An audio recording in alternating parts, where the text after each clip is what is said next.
Hello, everybody. Welcome back to the Creative Differences Podcast, the podcast where sometimes we review half a dozen movies and TV shows because two of us watch too many things. I am Dallas, and I am here to campaign for Angela Bassett to be president. Hi, I'm Gabby, and today, as always, I am here for the vibes.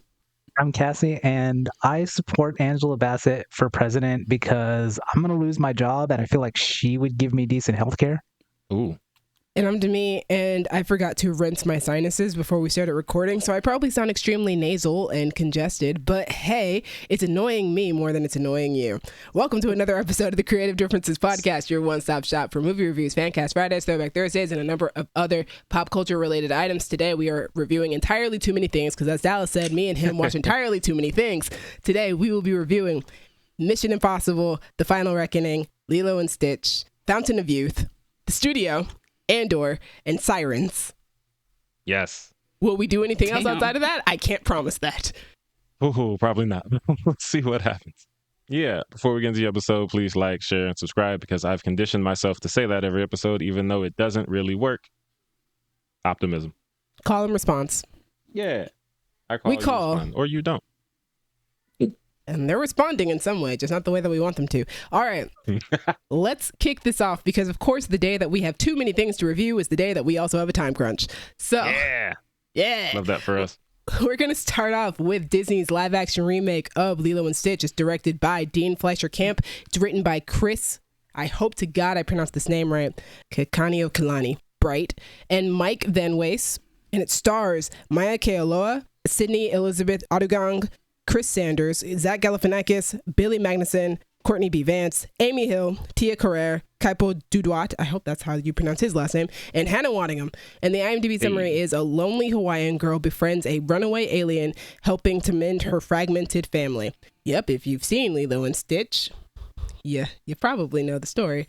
Yeah, I liked this movie. It was very cute. It was adorable. It was so heartfelt. Dean Fleischer Camp, the director of this movie, also did Marcel with a Shell, I believe is what the thing is called. Oh my God. Oh, Yes. And so he brought the cuteness of that movie over to Lilo and Stitch. My main concern when they announced that this was going to be a live action movie was that Stitch would no longer be as cute as he is in the animated movie. And I'm happy to report that he is just as cute as he is in the animated movie. I love it so much. I have a question to me. Yeah. Was Pleakley the drag auntie that we love so much? So Pleakley is not wearing a bunch of dresses this time around. However, they do dress him in a lot of feminine tops, which I noticed. What about his hair? Is he in the bob? No, he's not wearing a wig because it's Billy Magnuson, and Billy Magnuson already has pretty fantastic hair. Fair. But yeah, he wears a lot of there's like a loosely knitted lace looking shirt that he wears that has a sunflower on it. There's a blouse that he wears in the movie. I was like, okay, they didn't put him in dresses, but they did at least try and keep to the fact that Pleakley wears a lot of feminine clothing while undercover. It helps. The director of the movie, I think, was like, yeah, I really tried. Like, I pushed. There's concept art of Pleakley. Like, I was trying. It just didn't work out. Oh, yeah. I hate it. But another thing that this movie does not have is Gantu is not a character in this movie. Yeah, I heard about that. However, the movie still works. There are obviously I wouldn't say too big of a character personality change for what they have to do to make that work, but it does work out. The story is still told. It's still a story about family. I love the way that they handle Lilo and Nani's story, especially. I thought that they did a really good job bringing that to life. Because I feel like when you take it from animation to live action, there is kind of a suspension of disbelief that you lose, unfortunately, when we get into live action. So it's almost like you almost have to dig a little deeper into the details of what it means for Nani to potentially lose Lilo and lose custody of Lilo. Yeah. They give them a little bit more family. It's not just David, but there is also Tutu, which means grandparent or grandmother, I believe, in Hawaiian, who is played by Amy Hill, who was also in the original movie. I love that addition of that character because I like the idea that Nani has support, but even though she has support, it's still very hard. Like, she's still a 19-year-old kid trying to take care of her 7-year-old sister and keep custody of her and make sure that nothing goes wrong. Yeah. They change and adjust the ending for Lilo and Nani. Okay. I like what it means for Nani as a character and what she gets out of that ending. And also, I think it might be a more realistic ending for the story. Because we're not animated anymore. This is what happens when you have to lose suspension of disbelief a little bit. Got it. Stitch and Lilo, still super cute, still causing all sorts of trouble. Maya Kealoha is super cute as Lilo. She's really good. There are some moments where, like, I was like, oh my gosh, this little girl crying. What do we... Stop the child from crying. She don't... Stop Lilo from crying. Yeah, I think they did a really good job with this one. It's funny because I've always been the one on the podcast to say that I always go into the live action remakes with as open of a mind as possible. I try and judge them as their own movie. Right. And it was really interesting because this is the first time ever I've watched a Disney live action movie where my brain went, that's not how the animation goes, or that's not how that sounded in the animated movie. Like the first time you hear Zach Galifianakis speak as Jamba, my brain went, that's not how Jamba's supposed to sound. And it took me like a half hour to like really work past that and be like, hey, no, this is not how we do this here. We are trying to just watch this movie and give it its own shot. Overall, I think they did a good job. Some moments are kind of just not shot for shot, but very close shot for shot remake of the original movie. But I think they add a lot of their own twists and a lot of their own gags to it, and that they tell the story in their own way. Like, yes, the important plot things are still there, but we are going to add our own plot points in there and try and still give you the story while also not giving you the exact same thing that you already had 20 years ago. Right. Which I appreciate. That's what I want out of a live action remake. But yeah, I thought the cast did a good job. It's a real cute movie. I think if you like the original movie, you'll probably like this one just as much. I wouldn't say it's like groundbreaking, but I loved getting to see Hawaii, because I think Hawaii is really beautiful. And I've been doing a lot more research on Hawaii over the last year or so. Okay. I liked what they brought to the film, and I liked the stuff that they kept in there. Also, they brought Chris Sanders back, who did the original voice of Stitch, and that's also one of the most important aspects of that film for me. Stitch is one of my favorite Disney characters of all time. So, yeah, I really enjoyed it. I thought it was really cute. A really good family film. Continuing forward, funny enough, I believe there are 2 people in the Lilo and Stitch movie who also happen to be in the Mission Impossible movie. But also, Courtney B. Vance is married to Angela Bassett. President Angela Bassett. Woo! Mission Impossible, The Final Reckoning. Mission Impossible. Okay. This is a long one. The movie Mission Impossible, The Final Reckoning, the 8th and allegedly final installment of the Mission Impossible series, is directed by Christopher McQuarrie and is written by Christopher McQuarrie and Eric Jendresen. C-Mac, I'm going to call him that because it's a long name. He directed the last 4 Mission Impossible movies and Jack Reacher. He also wrote for Valkyrie, Edge of Tomorrow, The Mummy 2017, and Top Gun Maverick. So I think maybe he's Tom Cruise's best friend or something. He and Tom Cruise have had a really tight working relationship since Jack Reacher, I believe. Clearly. Wherever he go. And Eric Jendresen wrote the previous Mission Impossible movie. So shout out to these guys. It stars so many people. But to keep it brief, Tom Cruise, Hayley Atwell, Ving Rhames, Simon Pegg, Henry Czerny, and Madam President Angela Bassett. It is based on the TV show of the same name from way back in the day, before we were alive, I think. And IMDb summary is not a summary, but I love it. It says, our lives are the sum of our choices. Tom Cruise is Ethan Hunt in Mission Impossible, The Final Reckoning. Hilarious. That's incredible. Yes, girl, give us nothing. You know what this is. Absolutely. Not a damn thing. Not a thing. I love it. Yeah. Well, Hannah Waddingham is in both this film and Lilo and Stitch. And we got the married couple having a good, successful weekend with Courtney B. Vance and Angela Bassett. Hell yeah. Love that, love that, love that. Initial thoughts, I will say that I like everything about this movie except the runtime. Is it too long? It's 2 hours and 50 minutes. I felt every second of it. Strap in? I feel the same.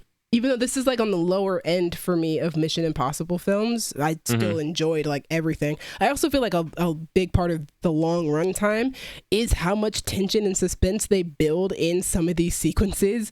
And 100%. that's totally built off of how slowly they let things happen and how it reveals itself. The underwater sequence is so tense and but it's because it's so long as well.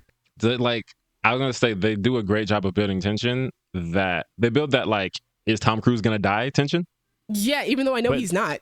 Exactly. Well, here's the thing. I knew Ethan wouldn't die, but I didn't know that Tom Cruise wouldn't die. Fair. So I was like, the character's not going to die. But this might be the movie where at the end it says for Tom Cruise. Yeah. In loving memory. Because I'm like, yo, he's been underwater forever. So long. He's been on that plane wing forever. Everything he does at 62 years old, he's done it so long. So crazy. Okay, but I doubt you could find many 62-year-olds in as good of shape as he is. Like, I'm sure he keeps himself tight. There are several scenes where Tom Cruise is in only his underwear in boxer briefs, and I'm just like, why are you so in shape? You're in like your 60s. I was thinking about it. It's like we have the like, you got to have the action movie objectify your character shot, but we don't usually get that with a 62-year-old. No. Not as somebody that can join the AARP, no. It's like, bro, why are you in better shape than me? You're 30 years older than me. I don't like it. I don't like it at all. Why are you so cut? Wings of planes. Why are you like, my man wants to be in danger 99% of the time. Dallas, what did you say? Yo. I said he's shredded like a julienne salad. He is. It's a good movie, though. The action sequences are sick. What's funny is I feel like the underwater sequence is technically an action sequence, but it's not like a typical action sequence. It's right. But man, I mean, but it's a Tom Cruise movie. If you're going into a Tom Cruise movie, you know that the stunt sequences are going to be insane, especially because Tom Cruise is doing it himself. So I was like, why are you on this plane like this? This is not necessary. It hits real different watching an Ethan Hunt scene because I'm like, I know you did this. Why are you this high up above the ground? My question, what was the big scene? What was the big There's two. There's the underwater and then there's the him on the plane in the last act. He ghost rides the whip on a plane. Yes. For a very long time. I feel like, does this man have a death wish? No. I think he thinks he's invincible. He might be invincible. Maybe it's the Scientology. Yeah, the story is good. I mean, it's a continuation off of Dead Reckoning. I really enjoyed Dead Reckoning. I think I enjoyed Dead Reckoning a lot more than I enjoyed Final Reckoning. I think there was something a little bit more intriguing about that film for me. But I still really enjoyed like this cast of characters working together. I think Pom Klementieff was such a wonderful addition to this franchise. Oh, she's so great. Yeah, she's so good. I liked the black dude that they added to what's his name, Degas? Oh, yeah. Yeah, I liked his addition to the film. Yeah, he was good. Because he had a little role in the last one. He was like barely there. He was with Shea Wiggum hanging out. I didn't even remember him in the last one. I was like, who's this new dude that they brought into this film for the last movie? There are a lot of like side characters that they brought in for this movie, and I like enjoyed all of their presence in the film, including Hannah Waddingham. Hannah Waddingham, I believe, can do anything. I'm truly of that ideology now. 100%. Also, I have to shout out. I think this cast was made with me in mind specifically. Maybe. Because like Esai Morales, Pom Klementieff, Hope McElhenney, Janet McTeer, Nick Offerman, Hannah Waddingham, Tremel Tim, and Shea Wiggum. Like, this is one of my favorite casts ever. And Hayley Atwell. Yes, yeah, Hayley Atwell, your girl. I am a big fan of Hayley Atwell's, what did I say, acting skills and charm? Her assets is what I said. Yeah, her assets being her acting skills and her charm. This is a text conversation, by the way, that me and Dallas had the other day. Those two things. Those two big things. Those are the assets that we're talking about. Anyway. Exactly. Terrible. Yeah, it's a fantastic cast. And also, I was so excited when Katie O'Brien popped up on screen. I love her. Yeah, that was a nice surprise. So happy to see her doing just more stuff because she's phenomenal and she's great in everything I've ever seen her in. And also, I thought her character was really cool for a character who's not really there for most of the movie. I was like, you're just a cool person. And this movie's full of characters like that because the cast is so big that it's like, hey, so all of you side characters, we're going to give you like one really cool scene. Make it count. 2 hours. And it's 3 hours. Hannah Waddingham, I got to hear her be American, which is weird at first because she's like the most British person in the world. I don't know if I like that. No, she was great, like, though. She kills it. So she's like an American like military general, and I'm like, okay, I was going to ask, is she vice president? She could have been. But she's friends with the president. Yes, and speaking of people making all their screen time count, Tremel Tillman, aka Mr. Milchick from Severance. He's so good. Oh, is that who that is? Oh my God. That is who that is. Every scene he's in. And when I saw him in the trailer, he had the one line. He was like, so what exactly is your plan? And I was like, okay, he's going to be like the serious stoic. No. His first line in this movie is, and you must be out your damn mind. Oh, And yes. he keeps that energy going forward. Like my whole audience, he got the biggest reactions from everybody. I think mine too. He was great. And I'm so happy he's getting work. Me too. I can't wait to see his career blast off, because the way he delivers all his lines, they're lines that, like, on the surface they're fine, but the way he delivers them, because Ethan got to have his crazy plan. Jamal's is like, you're gonna die without the hyperbolic chamber thing. Yeah. And then Ethan is like, well, actually, that was never part of our plan. And Tramel's just like, oh, okay. That is the look that he gives. I love it. He's so good. On a story level, I think that this movie very much does play out kind of like a season finale of a TV show, which is very interesting because obviously this is a franchise that was rebooted from a TV show in the first place. When we watch this movie, we get a lot of flashbacks to like people we've met along the way, things that we've done throughout the entirety of this journey. Previously on Mission Impossible. Yeah, and people who were in previous movies long ago get to come back and sort of finish Tandy out Newton their arcs. was in this? No. Boo. Hey, Paula Patton hasn't been in any of them since 4, so Was she in it? please. No. Damn. Unfortunately. But there is a feeling of, like, we keep saying this is supposedly the final one, but there was a feeling of finality, I feel like, in this 100%. movie, where it did feel like they were saying, no, this is the final one. Like, we're bringing back people we haven't seen in a long time. We're finishing out arcs, and we're letting Ethan kind of deal with things that he hasn't fully dealt with until now. Hayley Atwell as a character, she was brought in last movie, and I thought it was a really interesting choice to bring in a character who is meant to be almost a student of Ethan in a way. And I feel like that also kind of adds to like the finality of it, of like, yeah, she's the student that, like, she's what we leave behind. Even if Ethan continues doing this IMF stuff, like, she is what is left behind. Yeah. And all these people who he's touched in the process, what he's left upon their lives and what they do for the world is what he leaves behind. That is the legacy of Ethan Hunt. So I feel like if this is truly the end, I feel like it's a really good ending. Yeah. I think they nailed it. I love Hayley Atwell and her character so much. But she's so good. Yeah. It's very good ending. Very good finale. Also, apparently this is like one of the most expensive movies ever made. So maybe the last one. Maybe they're like, Paramount's not giving y'all this much money again. Oh yeah, no. Probably not. No. I mean, realistically speaking, if they want to make more, Tom Cruise will probably bankroll it himself. Yeah, he got money. I mean, that's how Mission Impossible ended up coming back. Oh my gosh, the third Mission Impossible or the fourth one? It was because Tom Cruise bankrolled it. He wanted to bring back Mission Impossible, and now Mission Impossible is back, and I think a lot of people would agree that it's better than ever. Yeah. Audience reactions. I just want to mention this one is, I think when we were in I think it was the underwater scene, Ethan gets hit with something. I jumped a little bit, and I heard a couple people behind me like hiss at the screen, just like, like this movie is very visceral. They're very good at what they do. Yes. Also, last thing I'll say before we move on. Speaking of that scene, at one point, he's in this big submarine, and there's like torpedoes, and they're huge. And I leaned over to Kayla, and I was like, in Fate of the Furious, The Rock pushed one of those with his hand.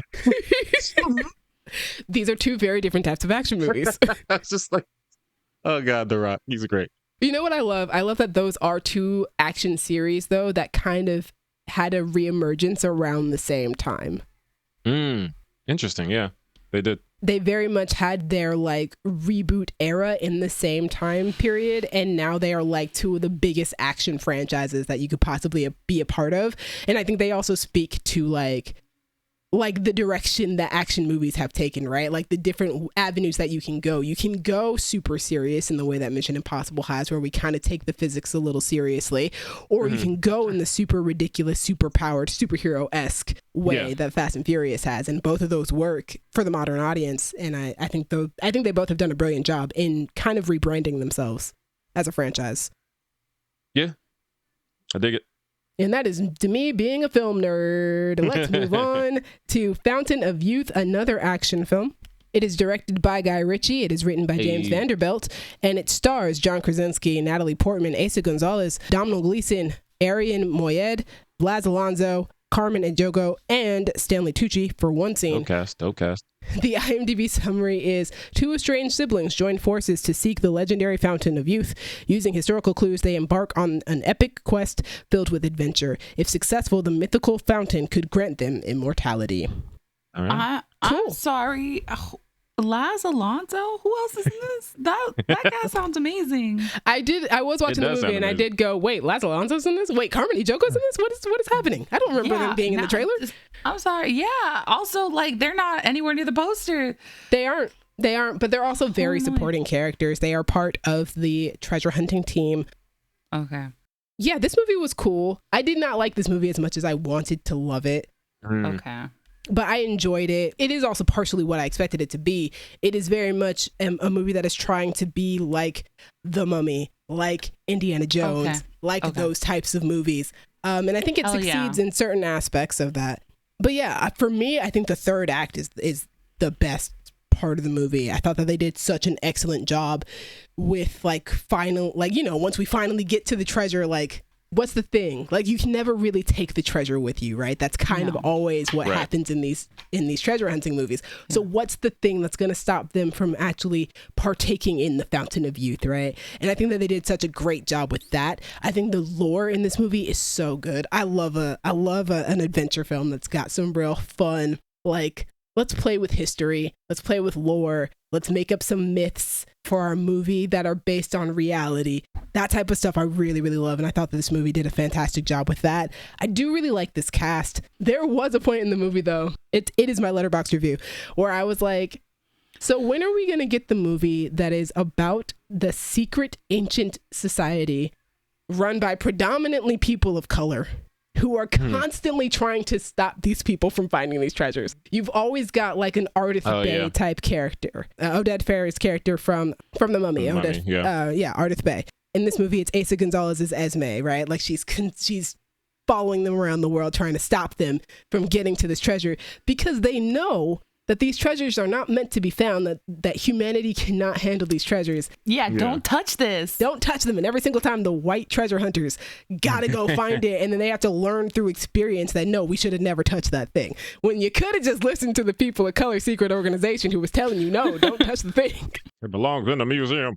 It's like that Supreme Dreams video where the horror movies that wouldn't even get started is like, oh, that man looks distressed. There's nothing for us over there.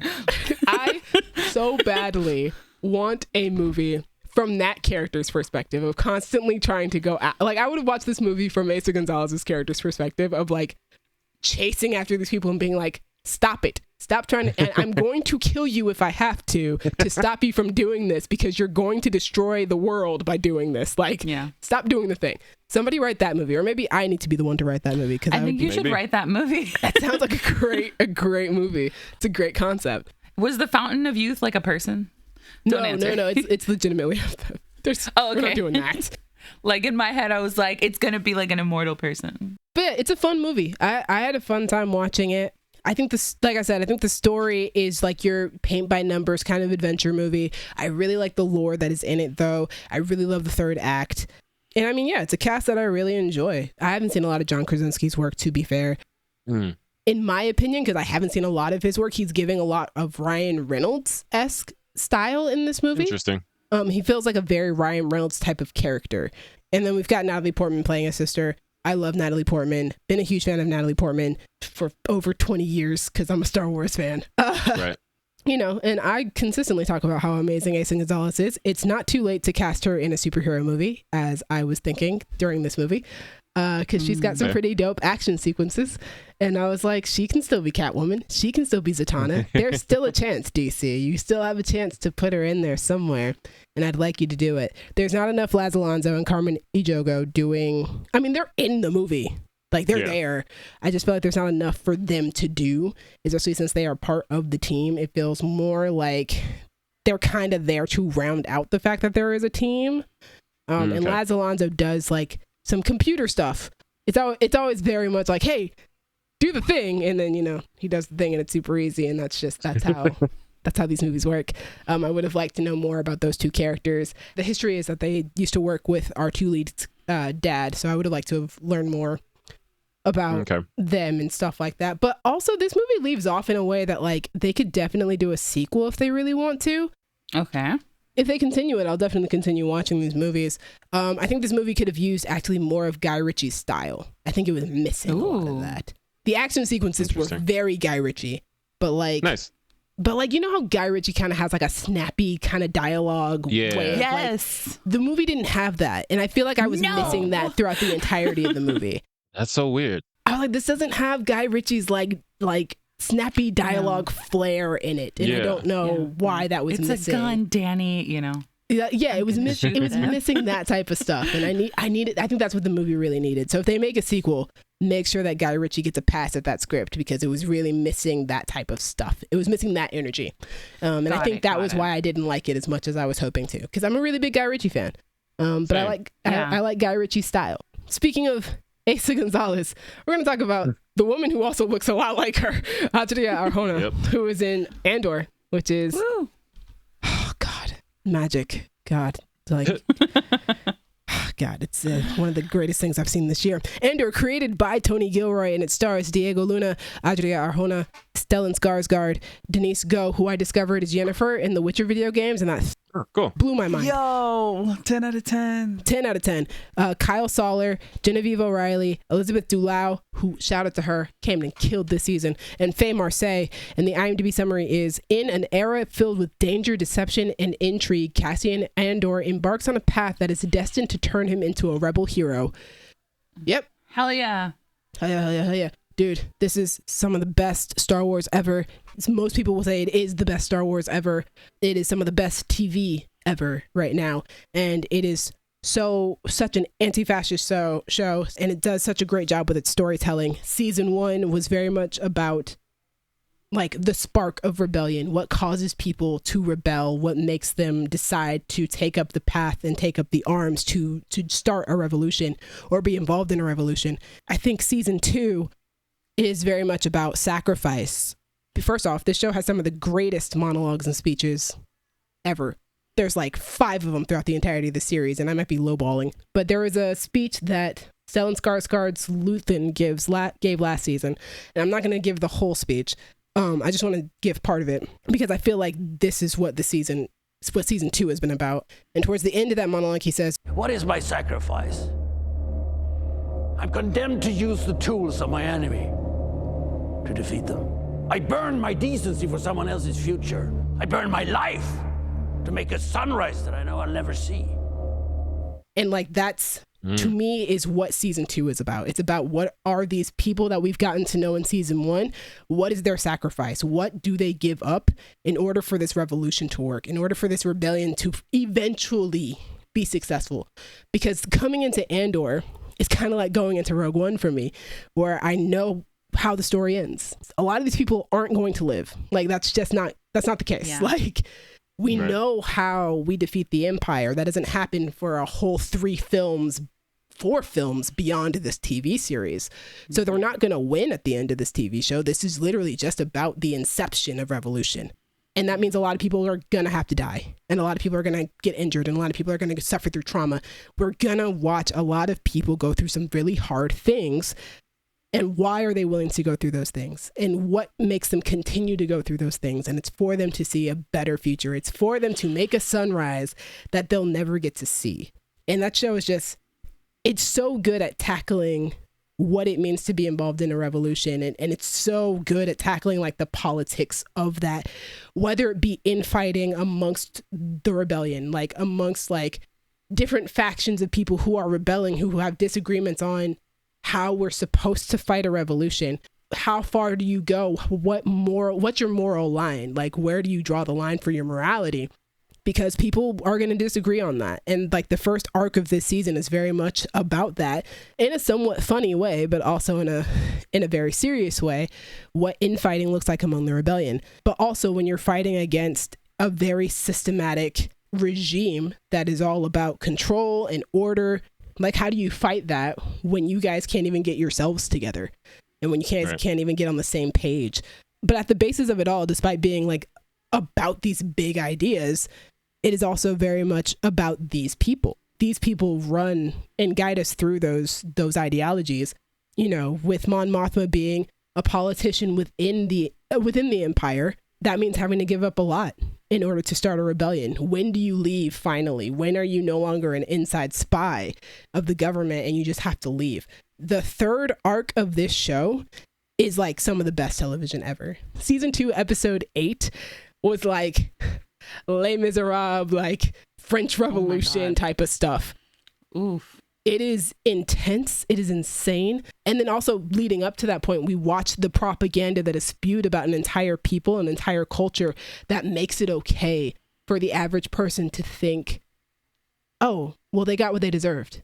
Yeah, like what they're doing right now. It's okay that a bunch of people died because they were troublemakers. They were rabble-rousers. They brought it upon themselves for not falling in line. Our government is right. Our empire is right. Seeing how a government and how propaganda can work to make it okay to destroy an entire people. Watching that episode was crazy because that was the second episode. In my head, I'm like, oh, the second episode is usually like the one where we kind of slow down, and then the third episode is the one where we like crazy stuff happens. And I was like, crazy stuff happened in the second episode. What happens in the third episode of this arc? And that's the arc where we go back to the government officials and we see their response to what has happened, to the genocide that has just now happened on this planet.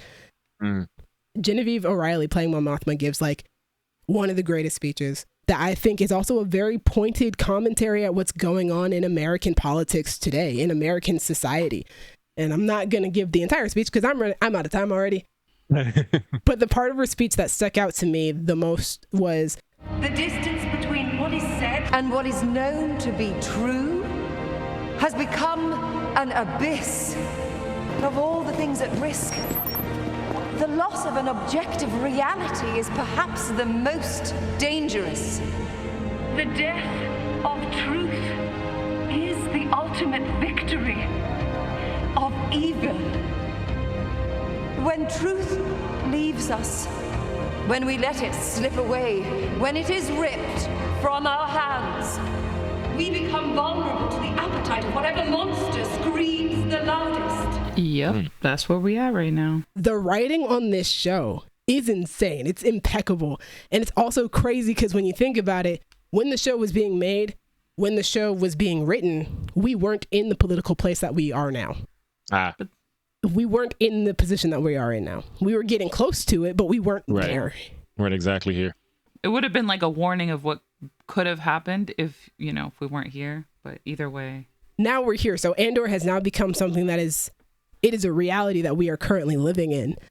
So I highly recommend watching Andor. It is so good at the politics, at the drama, at the revolution, but it's also really good at the characters. You really start to care about these people. And like, you also get to see people who work under a fascist regime and you understand why fascism works, but also why fascism is something that will destroy anybody in its path. Even if you believe in it, even if you work for it, it doesn't care about you.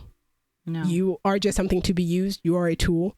And yeah, the show it functions highly on all levels. It's great writing. It looks good. It sounds good. Like, this is Star Wars functioning just at its best, at its absolute best. And you don't have to like Star Wars to like Andor. Andor is just a really, really good show. And I will continue to say that. So please watch Andor. I also highly recommend it just in this political climate that we are in. It is such a mirror and it is so good. So please watch Andor. This is what art can be and what it can do. And when it's trying to say something about the times that we're living in, even if it is, in space with space wizards. There are no space wizards on this show. This is Star Wars taking it at its most serious, but it's done really, really well. And I really, really enjoy it. I highly recommend you guys check out Andor. It is on Disney+. There are only 2 seasons. This was the final season. Mm-hmm. I know some people have criticism about the final moments of the show, and I understand why. I understand that it's also a very overused trope. But at the same time, this is a series, a franchise, a show, at the end of the day, that is supposed to be about hope. And even though we have to witness a lot of tragic things happen on this show, at the end of the day, it has to remain about hope. And I think that ending, as bittersweet as it is, and as maybe tropey as it is, I think it reminds us that Star Wars is about hope and that Star Wars is about family.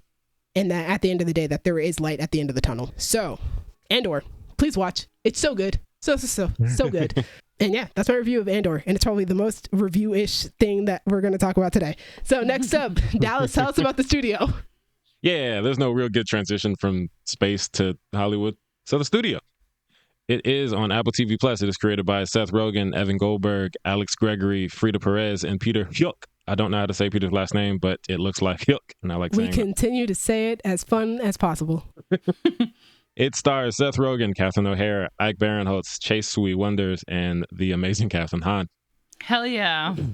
And IMDb summary follows a legacy Hollywood movie studio striving to survive in a world where it is increasingly difficult for art and business to live together. This show, so far, is probably my favorite show of the year. It is ridiculous. It is the easiest and most reductive way I can describe it is like Entourage for movie nerds. Or Entourage if the cameos were a little less recognizable. Because it's like, if you're into movies to the point where like, oh my God, I know that director, then you're really going to like this. But even if you're not, you still get like Seth Rogen and Ike Barinholtz doing their ridiculous comedy with Catherine Hahn and a bunch of fun cameos. The story is very stressful. Seth Rogen plays a character named Matt Remick. He becomes the head of a studio called Continental Studios. And he is, he's like Demi and Jesse. He's like, I want to make art. And, you know, we can make art and movies that are critically acclaimed. But his boss, played by Bryan Cranston, says, no, we don't make films. We make movies. We make money. And so the first thing Seth Rogen has to do is make a Kool-Aid movie. And that sounds like a little one-off joke for the pilot, but no, it is a major plot point of the season. No, I would guess that it is. Like, also, if this is about a studio, movies aren't made quickly. Like, yeah, so like the through line of the season, yeah, and it just keeps getting better and better every time they bring it up. So like, the stories in these episodes are all a mess because it's that kind of show. It's like kind of cringe comedy where it's like, oh God, stop making things worse for yourself, Matt. But the way they tell each story through the dialogue and the shots and the line deliveries are done so well that it's like a beautiful mess every time. Yeah, I've seen clips of like the scene and then the way they shot it under, and it's crazy. Every scene in this show is a one shot. That's so, like, so stressful. You stick in the stress of like Seth trying to get someone to give Ron Howard bad feedback because he's afraid of him and doesn't want to do it. So it's like he's following him around the studio and it's like the shot doesn't break, so you just have to sit in that tension. That's insane. They talk about different aspects of filmmaking. There's an episode called The Oneer where they're trying to shoot a oneer in a movie, and the episode is all one take, so it's like half an hour of one shot. There's an episode about they're trying to shoot. Olivia Wilde wants to shoot a movie all on film, and one of the film reels goes missing.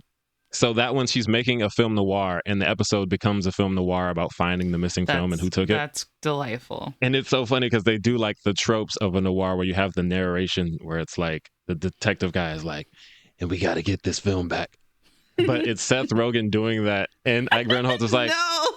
What are you doing, man? And he's like, oh, my therapist told me that I should like record my thoughts in voice notes. So it works practically and for the style of the episode. That's great. Oh, I like that. Yeah, one of my favorite episodes is called Casting. And they're casting the Kool-Aid movie and trying to do it in a way that's not racist. Because they have the cast up on a whiteboard and they cast somebody as, I don't want to spoil any, like, I don't want to spoil too many cameos, but they cast somebody as the Kool-Aid man who is black. And Catherine Hahn is the marketing woman. Yeah, that's why she's like that. Exec. And she's looking and she's like, huh. And she's like, and it takes Seth a while to realize what the problem is. And she's like, I think we might have an issue. And he's like, what? This is a great cast. Look at all the people we got. And then he's like, he doesn't see it. Whatever, it's fine. And then like everybody starts to see it, and Seth Rogen's like, he's black. That whole episode is about them trying to cast this movie in a way that doesn't offend anyone, and they keep going around. Dwayne Perkins is in this show. He is in The Blackening. Yeah. He's the gay dude with the braids. He's fantastic. And they run to him as like the black person, like, hey man, can you help us? And he's like, I don't speak for all black people. And then one of my favorite lines that Catherine Hahn says is in that episode, and I'm going to give it without context. She says, I'm sorry, I love lesbians, but white women are the worst right now. They're so toxic. Somebody says, you're a white woman. And she says, how dare you? I love Catherine Hahn so much. She said, how dare you? So, like, she has to stay in touch with what's popular because she's a marketing exec. So she speaks in a mix of young people slang and, like, corporate speak. It's me. She'll wear, like, a hat that says slay on it, but she'll be talking about, like, the numbers, like, oh, yeah, we're going to kill this.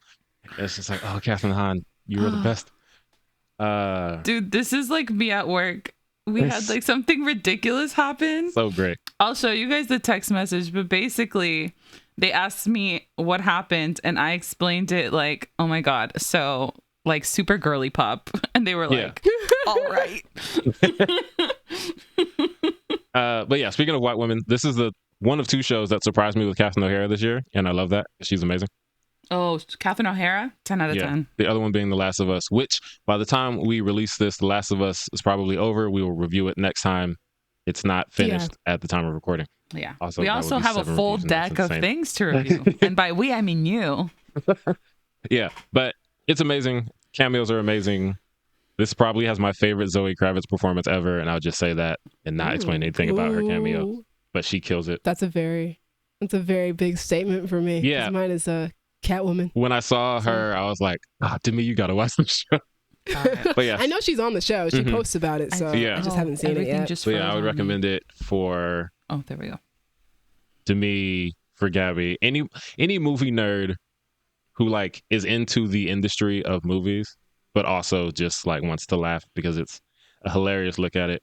It is renewed for season 2 already, and I can't wait. I hope they make this show for as long as they make movies. Yay. Also, like, I feel like a lot of this is probably accurate just because Seth Rogen has been in the industry since he was a teenager. Yes. And he's been like a big, huge producer for like more than 20 years, I think now. And I'm sure some of this is probably like highly like over exaggerated as Hollywood is wont to do because that's how you tell a good story. Yeah. But also the stuff that isn't highly dramatized, it's probably the stuff that you don't expect not to be highly dramatized. Right. Yeah. But yeah, great show. All right. Also, I think it's funny that me and Dallas have both gotten to talk about our favorite shows of the year back to back. Yeah, I love that for us. It's only May, guys. The last thing we're going to talk about today, or I'm going to talk about today, is Sirens, which is created by Molly Smith Metzler, and it stars Megan Fahey, Julianne Moore, Millie Alcock, Kevin Bacon, Glenn Howerton, Bill Camp, and Josh Segarra. Love him. Hey. Damn. The IMDb synopsis is Devin is concerned about her sister's unhealthy relationship with her new boss. That's certainly part of it, but also feels like a very simplified version of that synopsis. Basically, Devin and Simone, Devin played by Megan Fahey, Simone played by Millie Alcock, their dad has early onset dementia. And Devin tries to get in contact with Simone to get her to help her out with taking care of their father.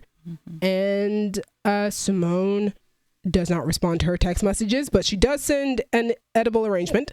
And so Devin goes to find Simone and finds her living, being a live-in assistant for Julianne Moore's character, who is this rich bird life advocate, socialite woman. Interesting. And things feel a little out of the ordinary. And so Devin sticks around for the weekend to try and get her sister to come home and to rescue her from this strange place.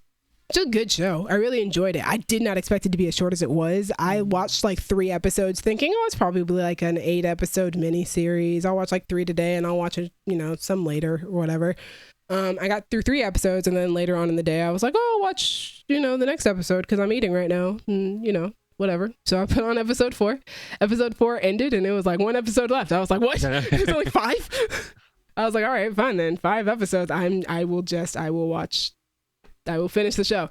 And it's a very interesting show. I think that the show is in like the family of The White Lotus and Big Little Lies, these coastal elite white people shows. Right. Which I love. I love those shows. They're so good. I cannot explain to you. They're so good, so fascinating. It's always so interesting to dive into these characters. There did come a point halfway through the series, and I sent this text to Dallas, where I was like, I don't know if this title is meant to be a metaphor if we're actually going to get supernatural. And that's how weird the show kind of gets. Because Julianne Moore will talk to people and convince them of doing things, but the way that they shoot it and the way that like the music turns and like interesting, the way things are like presented to us, I'm like, is something supernatural happening? Is she hypnotizing these people? What's going on? Is she an actual siren, or is this just a cult? But yeah, I think it's really interesting. It's a very fascinating. I think it's a very fascinating concept to do a modern day television show and to have women be like metaphorical sirens. Like we are talking about, you know, in context of like Greek mythology, sirens were punished. I don't remember what they were punished for, but they were punished, and their punishment was to be sirens. When the sirens sing to you, or you hear the crying out of the sirens, the men will crash their ships into the rocks. And they will say, oh, well, the sirens caused me to crash my ship. That's kind of like the point of the show, is that you have these women who are crying out for help in their own different ways. They're all very messed up and flawed people who are just trying to find their way in the world. And you've got these men around them who will say that they are under their influence, they are under their spells, and they will be like, my life, I've ruined my life because of this woman. I thought it was a very interesting take on that. And also like using wealth as almost like a demonstration of godhood, you know, like ordinary people looking up to these wealthy people as gods in the way that gods treat the mortals. Right. It's a very interesting metaphor within the show. I think these characters are very interesting. I love Devin and Simone, especially Simone. I'm a huge Millie Alcock fan ever since she first appeared on House of the Dragon. Like everybody else who watched House of the Dragon, for the record. Like I think we all fell in love with Millie Alcock off those first 5 episodes. Yep. But I've since gone on to watch her in Upright, which is an amazing Australian show. If you have not seen it, please try and find it and watch it. It's a beautiful show about grief. But she's wonderful on this show as well, doing an American accent. I like the way that she plays the character, because it's so clear that like when she's doing this very heavy, like upper class rich girl type of like, not a valley accent, but just like, you know, there's a thing, there's a way that those people like being so upper class speak.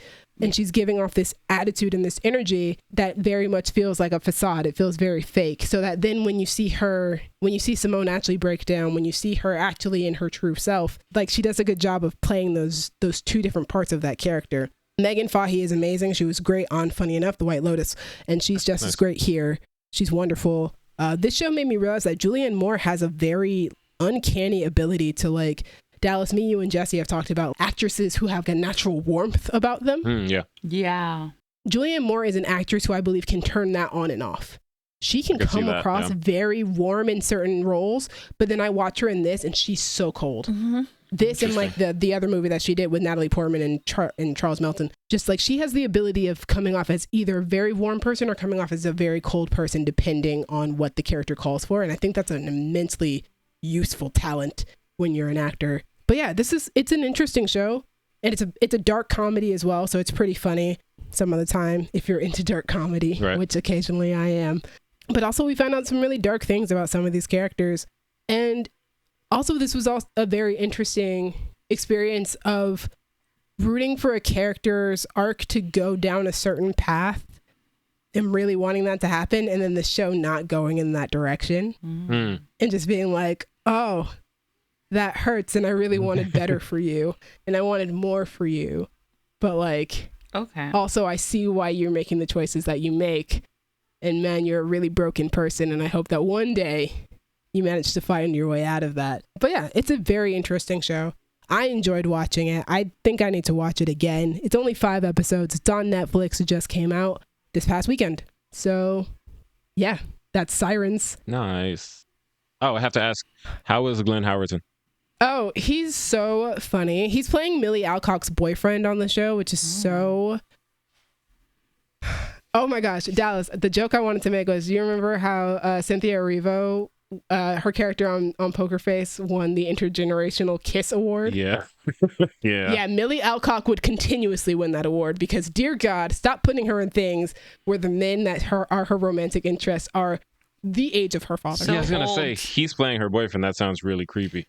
Yeah. It is. Yeah, the show talks about it. They do, like, at first I was like, is this a situation where we're just ignoring the fact that Millie Alcock is like 22, 23 in real life? And the show is like, no. We're acknowledging the fact that her character is 25 and this is a grown man. Yeah. He's always playing a weirdo. They did that in The White Lotus too. Glenn. So he's very funny on the show, though. He's great. He's a really funny dude. He's very funny, but because of like the age gap thing, I immediately like disliked him. I was like, I don't like. He's gonna play a creep for the rest of his life. I was like, get away from that 25-year-old girl. Get away from that. Her brain just finished cooking. Her brain just finished. Dennis. So funny. Also, he plays like it is well known among his friends. His friend is, by the way, Kevin Bacon, amazing on the show. Love him on the show. He's very good and not what I anticipated. His character ends up being not what I thought he was going to be. Okay. It's fascinating character things going on this show. But yeah, like he's playing Kevin Bacon's like best friend. And so Glenn Howerton's character, it's a thing. He goes to their place for the summer and he always hooks up with some young 25-year-old. And then when Labor Day hits, he just ghosts them. Jesus. What a mess. Ugh. He's just Dennis again. Men will do anything except go to therapy. I'm just kidding. Get him with the Dennis system. That's everybody on this show. Everybody needs to go to therapy. Just get a therapist. But yeah, that is Sirens. All right, guys. So with that being said, we are going to jump into trailer tracking. And speaking of Supergirl, we got a Superman trailer. So let's talk about it.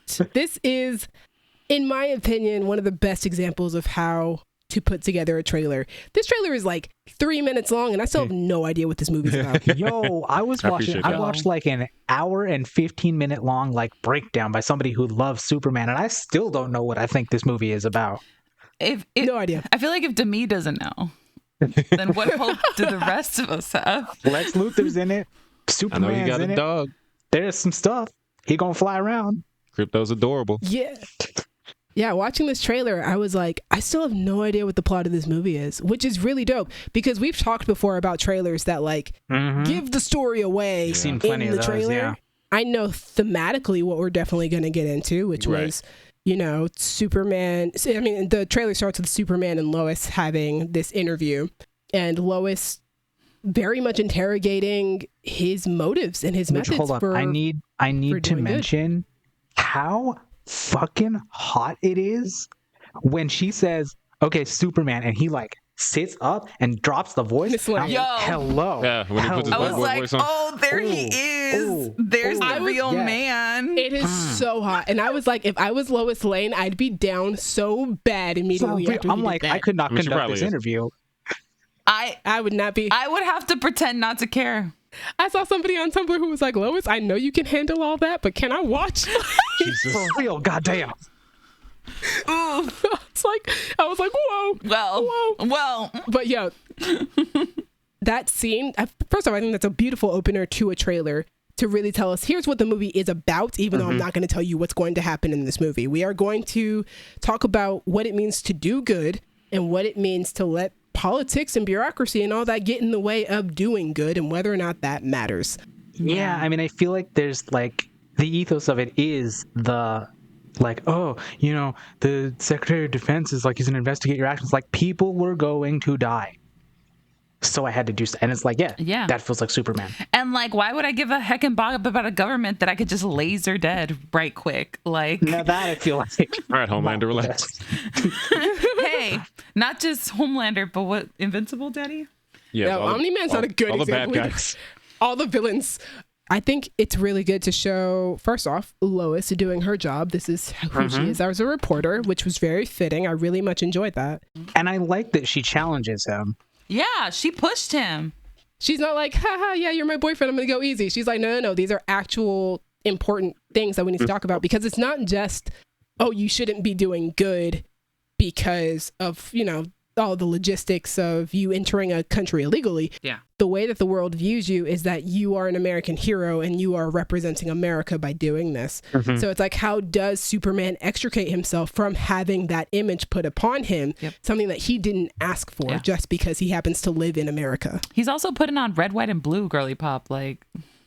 No white, but you know. Oh, okay, fine. Yellow. It's red, yellow, and blue. Okay, I'll give you that. Which, speaking of those colors, I really like that something that I've noticed with this trailer, if you look at the extras in the background, they are all wearing yellow, blue, and red. Huh. Oh yeah, they're really trying to bring out the Superman colors forward. They are, and I think also it's giving it a very old school look, which I really, really like Technicolor vibes. Yeah, it's giving it not even just Technicolor, but just like, Superman is an old school type of hero. It almost makes the movie look retro in a way, even though it's taking place in modern day. Yeah.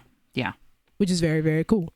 I'm very excited about this movie. I cannot wait. And this trailer only made me more excited because I still have no idea what the plot of this movie is. Yep. Could be anything. But I do know that scene of Lois interviewing Superman is in fact a 12-minute scene in the movie. So nice. I am stoked to see James Gunn pull off a 12-minute scene of just Lois and Superman having an interview. Hot. So hot. Yeah, it was hot. Superhero movie, but we're going to talk. Yep. All right, next trailer we got is Jurassic World Rebirth. Mm-hmm. Yes. Mm-hmm. Dinosaurs. What y'all thinking of the dinos? That first scene looks horrifying. I was like, oh, don't like that. That was scary. I feel bad for whoever that is. I understand that this is what studios do. Why can't we just let this franchise go? It's okay. It's okay. You know why? I watched all the Jurassic Parks and all the Jurassic Worlds a few months ago. It makes money. They're fine, but they're not. Like, what are we? And this is just like, we need more dinosaurs. What do we do? They were experimenting and they made super dinos. We talked about super dinos before, but these are the super dinos that were put on a separate island. Like, what do we do? How many dinos that were bad? There? No, I'm just kidding. These are the worst many islands. These are the worst of the bad. We already had the invisible dinosaur, whatever the fuck that was. So what are we doing now? The cuttlefish that dinosaur? Was the experimental dinosaur. That was the experimental cuttlefish dinosaur. Why are you hating on dinosaurs, Cassie? Dinosaurs rock, but this... I'm gonna be honest. This movie gives me the vibes of the original Jurassic Park movie, which is what's really making me excited for the movie. Other than Scarlett Johansson, other than my girl Scarlett Johansson, one of the best actresses to ever do it. Thank you very much. But she's having a really interesting year. I think she's got the Phoenician Scheme coming out. Wes Anderson movie, and then she's got this coming out. Her directorial debut is coming out this year as well. Oh. I think she's just got a good career of being able to work with auteurs like Wes Anderson, and then being able to also do really big blockbusters and not limit or restrict herself. She's not one of those actresses who's no, I'm not going to do a superhero movie. She's no, I'm going to do everything that piques my interest because it piques my interest. She's the one who was begging her agents to let her know when they're doing another Jurassic Park movie so that she can be in Jurassic Park. She was I need to be a Jurassic Park, guys. Yeah, I respect that about her. We hear a lot about actors who are no, I refuse to do those types of roles because of what it'll do to their image. But I like that Scarlett Johansson's just no, I want to do a SpongeBob movie because I like SpongeBob. Well, she's also been in the industry since she was a literal child, and sometimes you got to change things up. You know what I mean? Even as a literal child, though, she was doing indie films too. Yeah. She's got a career that's just that does all the things, and now she's directing for the first time. That's really, really cool. But yeah, Jurassic World Rebirth. It looks fun. I'm interested to see what this one is. And Jonathan Bailey. Yeah. I do like Jonathan Bailey. And Mahershala Ali. And Mahershala. Yes, I'm very excited about Mahershala. Yeah. Haven't seen that man in years. I know. Probably because of Blade. I mean, no hate to Blade. I really want that to happen. Him locked in a room waiting. I want Blade to happen so bad, but I get it. Oh man. Well, at least we'll get him in Jurassic World. Yeah. Something. But yeah, I like the visuals on this movie, and it looks very insane. It looks like it's just going to be a fun popcorn blockbuster, and I always enjoy a good one of those. Yeah. People getting chased by dinosaurs. There's nothing to hate about that, unless you're Cassie. Yep. And those three main actors are amazing actors. So I do feel bad for the people who were in the inflatable kayak looking thing because no, you're dead. You're dead. I thought they were in the rest of the trailer. I thought those were the children in the movie. I don't know, but I saw that and was I think if it was me, I would just submit to my fate because I'm not escaping this dinosaur. If it was you wouldn't have gone to this island in the first place. Yeah, I'm like, what are you doing in this scary island with in just an inflatable, not even like a solid plastic one, like an inflatable kayak, my friends? Yeah, you're in a water balloon with dinosaurs. Crazy. Yeah, but I think those are the children that are in the movie. That's my current guess. I'm glad you guys understand me enough to know that I never would have been out there in the first place. No, you're not taking me. I'd be like, oh, dinosaurs? No, thank you. No. This is why we make the joke that horror movies don't happen if black people are the stars, because that's exactly it. I wouldn't have been in that situation in the first place. No, you're not taking me out there to see. I will see the dinosaurs in the theme park, but not. There's no way that they were out there to go see dinosaurs. There's no way. They had to have stumbled upon that island. They were probably like shipwrecked. No way. They have in to. In that little kayak? Hell yeah. There's no way. No. It's got to be a secret that there are just bad dinosaurs on this island. There's no way that that's just public knowledge. I hope that's not public knowledge. Yeah. Wild. I mean, I do wish it's public knowledge as like a PSA to people to stay away from this island, but at the same time, like, it wouldn't work. No, don't tell anybody. That they would be smart enough not to tell anybody in the world keep that quiet. That this island has dinosaurs. Because that would be insane. That was the plot of like the third Jurassic Park movie, where it was like they went to see the dinosaurs, the scariest dinosaurs, the most intense ones. No, these are the most intense ones. No, I know. Now learning. But like those were like real dinosaurs, right? They were like actual dinosaurs that existed in the past, but they were like the scariest ones. And the goalpost keeps moving. They're going to get Jurassic Universe 5, and those are going to be the scariest dinosaurs. Yep. The most experimental. Like I said, the goalpost keeps moving. Yep. Mm-hmm. But like that was the plot of the third one, is like this kid went with his uncle on like you paid these dudes on a boat and they would take you out to the scary dinosaur island, and then everyone died except for that kid. Couldn't be me. Yep. No, could not be me. We're not going out there. Wouldn't let that happen to me though. Thank you, but also no thank you. Our next trailer is Predator Killer of Killers? Killer of Killers. Yes. Speaking of dying in violent ways. All right. So here's the thing. They start with a hot as hell like Shield Maiden. I'm in. I'm 100% in. I don't care what the rest. Don't give me the fuck. I don't give a shit about the motherfucker playing. This woman and her child. Let's go. Let's fucking go. I'm in it. I'm there. I'm sat. So Cassie's here for the Viking episode. I was so sure that Cassie was about to thirst over the Predator. That'll happen. That will happen, but I didn't see enough of it for me to go like, yeah, you know? That probably shot when we get closer to Badlands. Walking out of the ship with the like inverted ribs with the absolutely. But I need more of that before we can get there. Got it. All right. Good to know. I hadn't seen a trailer for this until this one. I feel like Dan Trachtenberg has really grasped the full potential of what Predator can be. Firmly grasp it.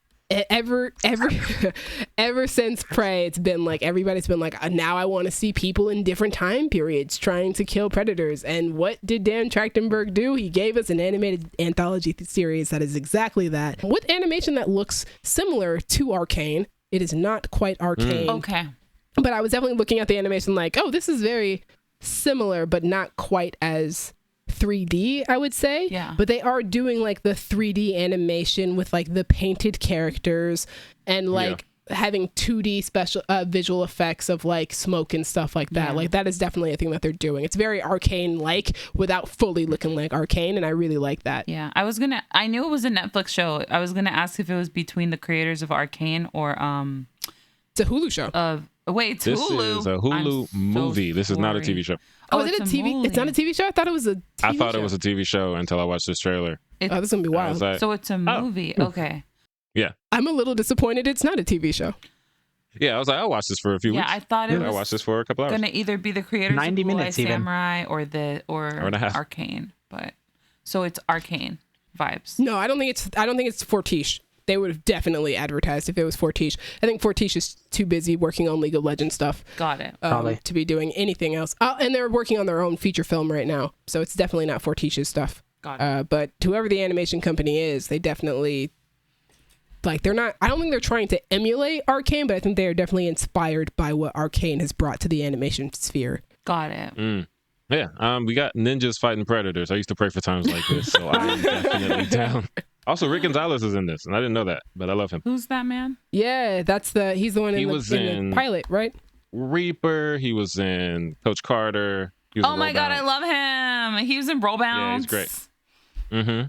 Okay. Yeah, I know who he is. Yes. So I'm with it. I'm hyped. Yeah, I was wondering if they were taking any of the actors and making the characters kind of look like them, like using them as like facial models. Right. Yeah, we're in it. All right, and that takes us to our last trailer. Our last trailer is Ironheart. Woo! Superheroes. Oh my God, it has the guy in it. Black people. Woo! Has the guy in it that says "Get in the car, Elizabeth," and I'm like, ooh. I have to look up his name. I don't know what you're talking about. He was Anthony Ramos. No, I'm talking about Manny Montana. Manny Montana is in the show called Good Girls, which is essentially wild title. But it's about women that turn to a life of crime, and it has Manny Montana in it as basically the crime lord that they get involved with. And there's a character called Elizabeth, and he calls her Ma. And he also, which is like, and then he'll also look at her and be like, let's go for a drive. And she'll be like, no, like I have things to do. And then he looks at her and he goes, get in the car, Elizabeth. And you're like, good Lord. And that's that man. And I'm glad to see him. Things about herself. We've been I'm now. excited to see him in Ironheart.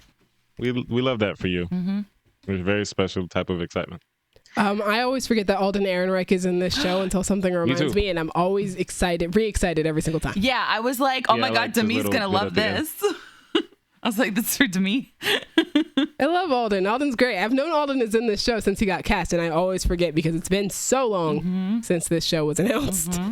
They filmed this 3 years ago. That's crazy. Filming took place in late May 2022 for like exterior shots, and then let's see, primary filming wrapped by early November 2022. I was with child when this show was being filmed. I was cooking a little baby, and now that baby's running around speaking 2 languages. Yeah, look how far we've come. Yeah, I'm rooting for everybody black, so I'm going to watch it. Hell yeah. I like Anthony Ramos. I enjoyed the Saw Trap. I like that he's playing a character called The Hood. See the Saw Trap? Yeah. Yeah, that was a fun way to start it. Puerto Rican Jigsaw. Yes. Yo, Ma, you want to play a game? That's crazy. Ma. You want to play a game, B? This looks like it's going to be a fun show. I'm looking forward to watching it. I liked Ironheart and Black Panther Wakanda Forever. So I'm looking forward to seeing where that story goes from here for her. Yeah. Yeah. Also, we get the, you got to have the cliche line from the villain where he's like, everybody who does great things has to do some questionable things. It's like, all right, well, you're the bad guy. Got it. They wanted to let us know from the jump. Yeah. They were like, don't root for this man. The Hood. I was trying to come up with a joke. And that's the message. Don't root for the Hood. Do not cheer for Philip. You got to stay out of the Mr. Hamilton. Okay. All right, that's Ironheart. We did it. I will say that the release of that trailer for Ironheart hit in the same way that like us going to see The Accountant 2 on the same day as Sinners did, where the Ironheart trailer came out on the same day as the Superman trailer. So it was like, yeah, Superman trailer. Also Ironheart. But right, Ironheart. Yeah. I know. You're here too. You're here too. You're so dumb. Hey, buddy, we're going to watch you too. All right, yeah. We talked about a bunch of stuff today. Thanks, guys. Woo. Yeah. Thank you. Audience, if you're still here through half a dozen reviews and 4 trailers, holy moly, you win our appreciation. See. Speaking of people we appreciate, Crown Digital, Brandon and Io, thank you for putting us on Spotify and Apple Podcasts. Demi, thank you for editing, putting us on YouTube, making sure we represent the fan bases of Disney remakes, Star Wars, Guy Ritchie, and coastal elite white women. Or whoever Sirens is about. I was gonna say I try my best, but that last one, I don't know about that. That's what you told me about Sirens. I work with what I got. White women doing white women things. I was gonna say white women, Cassie, white womening. Yeah, white women. Cassie and Gabby, thank you for coming through for the vibes. Woo. And you both activated at certain points. Once we started talking about hot aliens, Cassie was like, "Here I am." We appreciate that. I mean, Gabby had to talk about Superman is a hot alien. That's all I'm saying. It doesn't have to be weird. No. I was counting Superman. Okay. Superman counts. Okay. Yeah. Looks like a white dude, but it's technically a hot alien. Audience, as always, you can reach us in the comments or hit us on Instagram and Tumblr at Creative Differences Podcast, Facebook.com/Creative Differences PC, or TikTok at Creative Differences Pod. If you want to talk to me about my Angela Bassett for President campaign, find me on Letterboxd and Instagram at a king named Simba. Hi, I don't really have much to ask you to do today, but if you want to follow me, I'm on the Instagrams at Stegosaurus. Phrasing. Talk to me about... Okay, honestly, talk to me about Expedition 33, because that's been like the only thing on my mind for the past like month, and the French really got it. So you can find me on Blue Sky at Sassy Soothsayer. Hey guys, you guys can follow me on Letterboxd at Demi Joie. Joie spelled Joie. Thanks again for joining us. Tune in next week. I think we're going to be reviewing The Last of Us. Mm-hmm. Maybe and some other probably stuff. Love, Death, and Robots, maybe. We will not be reviewing as much stuff as we reviewed today, so that's for certain. Never again. Yeah. All right. It's been different. Bye. Bye. Important question for Demi. Is the slim, thick lifeguard from Lilo and Stitch in the live-action remake? Oh no! Oh, so many tragic no. losses. No, I don't think she is. But we don't get the blonde. Blonde, thick. No, we don't get that one. No, but we do get the ice cream guy. It's not the same. Different. That's a different what need Dallas for me. wanted. But no, that's He not what I was wanted here a for, but, you know. hottie. That's not what you're here for. I'm trying well. to think of like 9. Like, no, I don't think. Wow. I don't think she's in there. No Thea I'd I probably no have to longer watch it. support Disney making remakes going No forward. Auntie Pleakley, and now no slim thick lifeguard. Ugh, what has become of us? What is the point?